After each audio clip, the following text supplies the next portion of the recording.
अपार्टमेंटमध्ये लागलेल्या आगीमध्ये सिलेंडरचा स्फोट होण्यापासून रोखणाऱ्या आणि 70 कुटुंबांचं रक्षण करणाऱ्या करीना थापाचा जिल्हाधिकारी सौरभ कटियार यांनी सत्कार केला। यावेळी करीना थापाला शिक्षण आणि खेळासाठी सर्वतोपरी मदत करण्यात येईल असं आश्वासन जिल्हाधिकारी कटियार यांनी दिलं।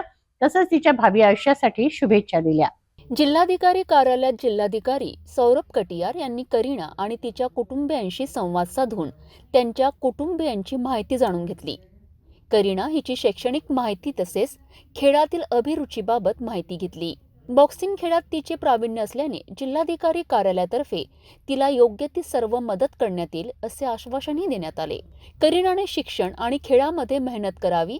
खेळामध्ये सुरुवातीच्या काळात मदत मिळणे कठीण असते, त्यामुळे जिल्हा प्रशासनातर्फे तिला पूर्ण मदत करण्यात येईल। यावेळी जिल्हाधिकारी यांनी करीना हिचा शाल व श्रीफळ देऊन सत्कार केला। तसेच भेटवस्तूही देण्यात आल्या। करीनाच्या धाडसाची दखल घेत केंद्रीय महिला व बाल विकास मंत्रालयाने प्रधानमंत्री राष्ट्रीय बाल पुरस्कारासाठी करीनाची निवड केली आहे। तिला राष्ट्रपतींच्या हस्ते राष्ट्रपती भवनात 26 डिसेंबर रोजी समारंभपूर्वक गौरवण्यात येणार आहे। पदक, सन्मान चिन्ह आणि प्रमाणपत्र असे ही पुरस्काराचे स्वरूप आहे। यावेळी निवासी उपजिल्हाधिकारी अनिल भटकर यांच्यासह अधिकारी जिल्हाधिकारी कार्यालयात उपस्थित होते।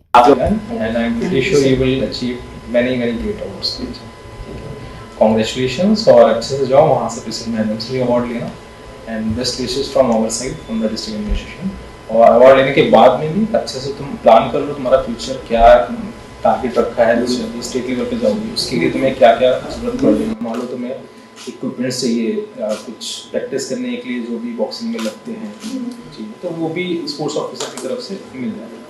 करीना थापाने आपल्या जीवाची बाजी लावून इतरांचे प्राण वाचवले। आज तिला प्रधानमंत्री राष्ट्रीय बाल पुरस्कार मिळतोय व जिल्हाधिकाऱ्यांनीही तिचा सन्मान केलाय। परंतु करीनाच्या या कामाची दखल सर्वप्रथम सिटी न्यूजने घेतली आहे। तिचा सत्कार केला, तिच्या कार्याची प्रशंसा केली आहे।